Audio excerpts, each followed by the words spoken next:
क्या कभी सोचा है कि हमारे खून में जो लोहा है या हमारी हड्डियों में जो कैल्शियम है, वो सब बना कहाँ? जवाब है एक तारे के धधकते हुए दिल में। तो आज हम तारों की इस महागाथा को समझेंगे, उनके जन्म से लेकर उनकी जिंदगी और उनकी जबरदस्त मौत तक। एक ऐसी कहानी जो सीधे सीधे हमारे होने से जुड़ी है। तो चलिए शुरू करते हैं एक कह सकते हैं ब्रह्मांडीय जासूसी कहानी। सोचिए, साल है 1054। चीन के खगोलविदों ने आसमान में एक मेहमान तारा देखा। ये इतना ज्यादा चमकीला था कि हफ्तों तक दिन की रोशनी में भी नजर आता रहा। आज हम जानते हैं कि वो दरअसल एक जबरदस्त तारकीय विस्फोट के गवाह बने थे। और आज जो कुछ बचा है वो है क्रैब नेबुला, उसी सुपरनोवा का एक धुंधला सा साया।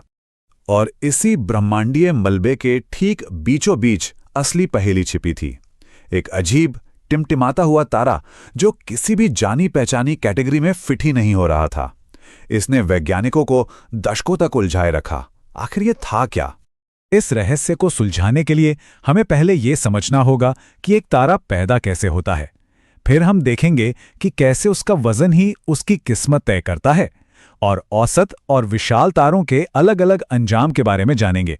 और आखिर में हम इस नतीजे पर पहुंचेंगे कि कैसे हम सब तारों की ही धूल हैं।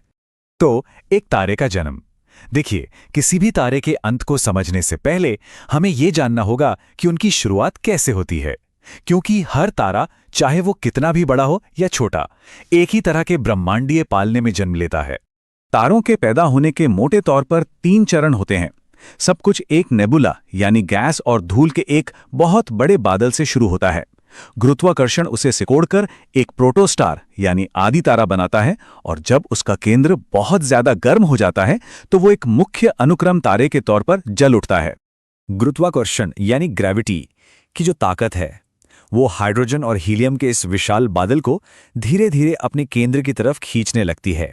लाखों साल तक ये प्रक्रिया चलती रहती है, और जैसे जैसे ये सिकुड़ता है, ये और भी गर्म और घना होता चला जाता है। और फिर वो पल आता है जब सब कुछ बदल जाता है। जब प्रोटोस्टार का केंद्र अविश्वसनीय रूप से 1.5 करोड़ डिग्री सेल्सियस तक गर्म हो जाता है, तो न्यूक्लियर फ्यूजन शुरू हो जाता है। ये वो इंजन है जो हाइड्रोजन को हीलियम में बदलना शुरू कर देता है, और उससे इतनी ऊर्जा निकलती है जो एक तारे को अरबों सालों तक रोशन रखती है। अच्छा, एक बार जब तारा चमकना शुरू कर देता है तो बस एक ही चीज उसके पूरे जीवन और उसके अंतिम अंजाम को तय करती है, उसका वजन यानी उसका मास। यहीं पर आकर कहानी, कह सकते हैं, 2 अलग अलग रास्तों पर बढ़ जाती है, जो 2 बहुत अलग अंजामों तक ले जाती हैं। जो कम वजन वाले तारे होते हैं, जैसे कि हमारा सूर्य, वो अपनी जिंदगी शांति से एक व्हाइट ड्वार्फ के रूप में खत्म करते हैं। लेकिन जो विशाल तारे होते हैं, मतलब हमारे सूरज से 8 गुना या उससे भी ज्यादा भारी, वो एक जबरदस्त सुपरनोवा धमाके के साथ खत्म होते हैं, जो ब्रह्मांड की सबसे हिंसक घटनाओं में से एक है। चलिए पहले रास्ते पर चलते हैं। ये उन तारों की कहानी है जिनका वजन कम या औसत होता है, ठीक हमारे सूरज की तरह। अरबों सालों के बाद जब एक औसत तारे का हाइड्रोजन ईंधन खत्म होने लगता है तो उसका कोर सिकुड़ जाता है और बाहरी परतें फूलकर एक रेड जायंट या लाल दानव बन जाती हैं। फिर धीरे धीरे ये बाहरी परतें अंतरिक्ष में फैल जाती हैं, जिससे एक चमकता हुआ गैस का गोला बनता है, जिसे प्लैनेटरी नेब्यूला कहते हैं। और पीछे जो बचता है वो है तारे का सिकुड़ा हुआ कोर, एक व्हाइट ड्वार्फ। व्हाइट ड्वार्फ कितना घना होता है, इसका अंदाजा लगाना भी मुश्किल है। जरा सोचिए, हमारे सूरज का पूरा वजन पृथ्वी जितने छोटे से गोले में दबा दिया गया हो। इसके पदार्थ का सिर्फ 1 चम्मच वजन कई हाथियों के बराबर यानी कई टन का होगा। ये जो नंबर है 1.44 सौर द्रव्यमान, इसे चंद्रशेखर लिमिट कहते हैं। ये एक व्हाइट ड्वार्फ का अधिकतम वजन है। भारतीय अमेरिकी भौतिक विज्ञानी सुब्रमण्यम चंद्रशेखर ने इसकी गणना की थी। ये लिमिट हमें बताती है कि अगर कोई व्हाइट ड्वार्फ इससे भारी हो जाए तो वो अपनी ही ग्रेविटी के नीचे दबकर ढह जाएगा। और इसका आखिरी अंजाम? खरबों सालों में एक व्हाइट ड्वार्फ धीरे धीरे अपनी सारी गर्मी खो देगा और एक ठंडे अंधेरे ब्लैक ड्वार्फ में बदल जाएगा। लेकिन कमाल की बात यह है कि हमारा ब्रह्मांड अभी इतना पुराना हुआ ही नहीं है कि कोई ब्लैक ड्वार्फ बन पाया हो। यह तो बस भविष्य के ब्रह्मांड की एक थ्योरी है। चलिए अब उस दूसरे रास्ते की तरफ मुड़ते हैं जो कहीं ज्यादा धमाकेदार है। ये उन तारों की किस्मत है जो हमारे सूरज से कहीं ज्यादा भारी पैदा हुए थे। उनका अंत कोई शांत विदाई नहीं, बल्कि एक प्रलयंकारी विस्फोट होता है।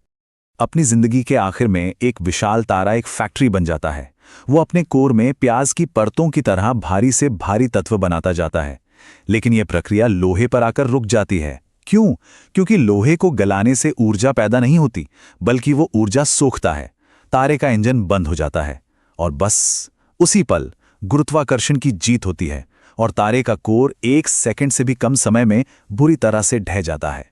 ये जो पतन होता है, इससे एक जबरदस्त शॉक वेव पैदा होती है जो तारे की बाहरी परतों को एक बहुत बड़े धमाके के साथ अंतरिक्ष में फेंक देती है। इसी धमाके को हम सुपरनोवा कहते हैं। एक सुपरनोवा की चमक का कोई मुकाबला नहीं है। कुछ हफ्तों के लिए यह अपनी पूरी आकाशगंगा से भी ज्यादा चमक सकता है और इसी धमाके की भट्टी में हमारे आसपास के सारे भारी तत्व बनते हैं। किसी की अंगूठी में मौजूद सोना, बैटरी में मौजूद लिथियम, ये सब कुछ एक मरते हुए तारे की आग में ही बना था।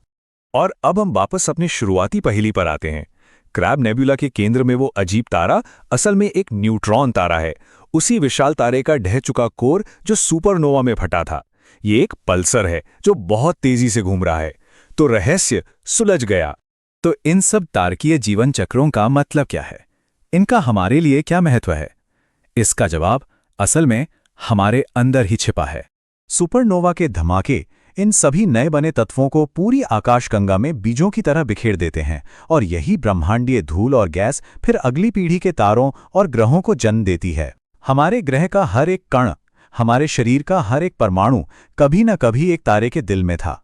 हम सचमुच तारों की ही संतान हैं।